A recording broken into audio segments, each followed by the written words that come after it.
Hi guys, ഇന്ന് നമുക്കൊരു തേങ്ങ അരച്ച മീൻകറി നോക്കിയാലോ. ഈ മീൻകറി ഉമ്മയുടെ റെസിപ്പിയാണ് കേട്ടോ. ആദ്യം ചിരകി വെച്ചിരിക്കുന്ന തേങ്ങയിൽ നിന്നും കുറച്ച് മാത്രം എടുത്തിട്ട് നന്നായി തേങ്ങാപ്പാൽ അടിച്ചെടുക്കാം കേട്ടോ. തേങ്ങാപ്പാൽ അടിച്ചെടുത്ത് അരിച്ചതിന് ശേഷം അതിലേക്ക് കുറച്ചും കൂടി തേങ്ങ ചിരകിയത് ചേർത്ത് കൊടുക്കുക.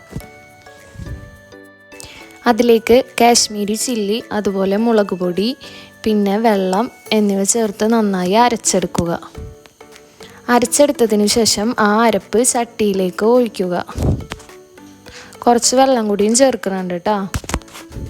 അതിനുശേഷം മഞ്ഞൾപ്പൊടി ചേർത്ത് കൊടുക്കുക. എന്നിട്ട് എല്ലാം കൂടി നന്നായി ഒന്ന് മിക്സ് ചെയ്തെടുക്കുക കേട്ടോ.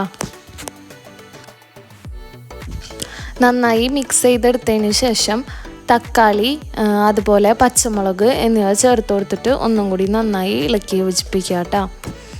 എനിക്ക് ഏറ്റവും കൂടുതൽ ഉമ്മയുടെ കറികളിൽ മിസ് ചെയ്യുന്ന ഒരു ഐറ്റമാണ് മീൻ കറി.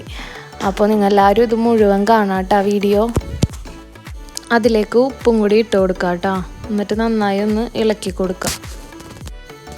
എല്ലാം നന്നായി മിക്സ് ചെയ്തെടുത്തതിന് ശേഷം നമുക്ക് സ്റ്റൗവിലേക്ക് വെക്കാം കേട്ടോ ചട്ടി. അരപ്പ് നന്നായി തിളച്ച് വന്നിട്ടുണ്ട് കേട്ടോ. അപ്പോൾ ഞാൻ മാങ്ങ ഉണ്ടായിരുന്നു ഇവിടെ വീട്ടിൽ. അപ്പോൾ ആ മാങ്ങയാണ് കറിയിൽ ചേർത്ത് കൊടുക്കണം കേട്ടോ. കുടംപുളി ചേർക്കേണ്ടവർക്ക് ഈ സമയത്ത് കുടംപുളി ചേർത്ത് കൊടുക്കാം കേട്ടോ. പച്ചമാങ്ങ ചേർത്ത മീൻകറി ഒരു അടിപൊളി ടേസ്റ്റാല്ലേ. വേറെ ഒന്നും അതിൻ്റെ അത്ര ഒക്കൂല. തിളച്ച് വന്നപ്പോൾ തന്നെ നമുക്ക് നന്നായി ആ മെഴുക്കൊക്കെ ഒന്ന് പിരിഞ്ഞ് കിട്ടിയിട്ടുണ്ട് കേട്ടോ. ഇനി നമുക്ക് ഇതിലേക്ക് കഴുകി വൃത്തിയാക്കി വെച്ചിരിക്കുന്ന മീൻ ചേർത്ത് കൊടുക്കാം കേട്ടോ. മീൻ ചേർത്ത് കഴിഞ്ഞിട്ട് നമ്മൾ മീൻ വേവാൻ വേണ്ടിയിട്ട് വെയിറ്റ് ചെയ്യണം കേട്ടോ. ഒരു 10-20 മിനിറ്റ് വെയിറ്റ് ചെയ്യാം കേട്ടോ. മീനിട്ട് കൊടുത്തതിന് ശേഷം ഞാൻ അതൊന്ന് ഇളക്കി യോജിപ്പിക്കുന്നുണ്ട് കേട്ടോ. ആ മീനുമ്മ ഇതൊക്കെ ഒന്ന് പിടിക്കാൻ വേണ്ടിയിട്ട്.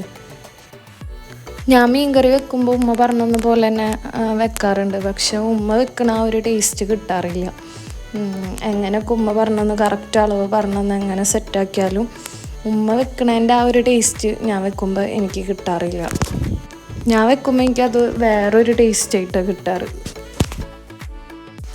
അതുപോലെ ഈ വീഡിയോ കാണുന്നവർ ഉമ്മയുടെ അടുത്തില്ലാത്തവരാണെങ്കിൽ ഉമ്മമാരുടെ ഫുഡിൽ ഏത് ഫുഡാണ് മിസ് ചെയ്യണതെന്നുള്ളത് ജസ്റ്റ് ഒന്ന് കമൻറ്റ് ചെയ്യട്ടോ. നമുക്ക് ഉമ്മമാരുടെ എല്ലാ ഫുഡും മിസ് ചെയ്യും, എന്നാലും പ്രത്യേകം കുറച്ച് ലിസ്റ്റുകൾ ഉണ്ടാവുമല്ലോ. അപ്പോൾ അതൊന്ന് ജസ്റ്റ് കമൻറ്റ് ചെയ്യട്ടോ. അപ്പോൾ നമുക്ക് എല്ലാവർക്കും ഒന്ന് അറിയാമല്ലോ. മീനൊന്ന് വേവാനായിട്ട് നമുക്ക് കറിയൊന്ന് മൂടി വെക്കാം കേട്ടോ. ഒരു 15 മിനിറ്റ് കഴിഞ്ഞപ്പോൾ നമുക്ക് നല്ല രീതിയിൽ ഇതേ മീനൊക്കെ വെന്ത് കിട്ടിയിട്ടുണ്ട് കേട്ടോ. ഞാൻ മൂടി തുറന്നപ്പോൾ കണ്ടാണ് നല്ല അടിപൊളിയായിട്ട് എണ്ണമെഴുക്കൊക്കെ പിരിഞ്ഞ് വന്നിട്ടുണ്ട് കേട്ടോ. ഞാനൊക്കെ മീൻകറി വെക്കുമ്പോൾ ഇഞ്ചി, ചുവന്നുള്ളി, തക്കാളിയൊക്കെ വഴറ്റിയിട്ടാണ് വെക്കുക. ഉമ്മയെന്ന് വെച്ചാൽ ഇപ്പോൾ ഈ കറി ഇങ്ങനെ മീനൊക്കെ വെന്ത് വന്നതിന് ശേഷം ഇഞ്ചി, ചുവന്നുള്ളി അത് വെളിച്ചെണ്ണയിൽ തിരുമ്പിയിട്ട് ആ കറിയിൽ മേലെ ഇട്ട് കൊടുക്കണം കേട്ടോ ചെയ്യണേ. എന്നിട്ട് ചട്ടി ഒന്ന് ചുറ്റിച്ചെടുക്കുന്നുണ്ട് കേട്ടോ. അതിനുശേഷം ഒരു 4 മിനിറ്റും കൂടിയും ചെറിയ തീയിൽ വെച്ചിട്ട് ഒന്ന് മിക്സ് ചെയ്തെടുക്കുന്നുണ്ട് കേട്ടോ. അപ്പോൾ നമുക്ക് നല്ല അടിപൊളി മീൻകറി ഇവിടെ തയ്യാറായിട്ടുണ്ട് കേട്ടോ. ഇനി നമുക്ക് എന്താ വേണ്ട, മീൻകറി കാച്ചിയെടുക്കണം. അപ്പോൾ കാച്ചിയെടുക്കാനായിട്ട് ഒരു ചട്ടി വെക്കുന്നുണ്ട് കേട്ടോ. ഒരു ചീനിച്ചട്ടി വെച്ച് ചട്ടി ചൂടായി വരുമ്പോൾ അതിലേക്ക് കുറച്ച് വെളിച്ചെണ്ണ ഒഴിക്കുക. അതിനുശേഷം അതിലേക്ക് കുറച്ച് ചുവന്നുള്ളി അരിഞ്ഞത്, പിന്നെ അതുപോലെ കറിവേപ്പില എന്നിവ ചേർത്ത് കൊടുത്തിട്ട് ഒന്ന് വഴറ്റിയെടുക്കുന്നുണ്ട് കേട്ടോ. പിന്നെ താളിക്കുന്ന ടൈമിൽ സ്റ്റൗവിൻ്റെ തീ ശ്രദ്ധിക്കുക കേട്ടോ. തീ കൂടരുത്, കാരണം ഉള്ളി പെട്ടെന്ന് ഇതാവും, കരിയും.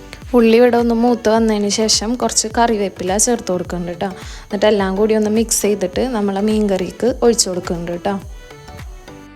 ഇപ്പോൾ ഉമ്മയുടെ സ്പെഷ്യൽ മീൻകറി ഇവിടെ തയ്യാറായിട്ടുണ്ട്. അപ്പോൾ എല്ലാവരും ഒന്ന് ട്രൈ ചെയ്ത് നോക്കുക. ട്രൈ ചെയ്ത് നോക്കിയതിന് ശേഷം ഫീഡ്ബാക്കൊക്കെ ഒന്ന് കമൻറ്റ് ചെയ്യുക. അപ്പോൾ താങ്ക്സ് ഫോർ വാച്ചിങ്.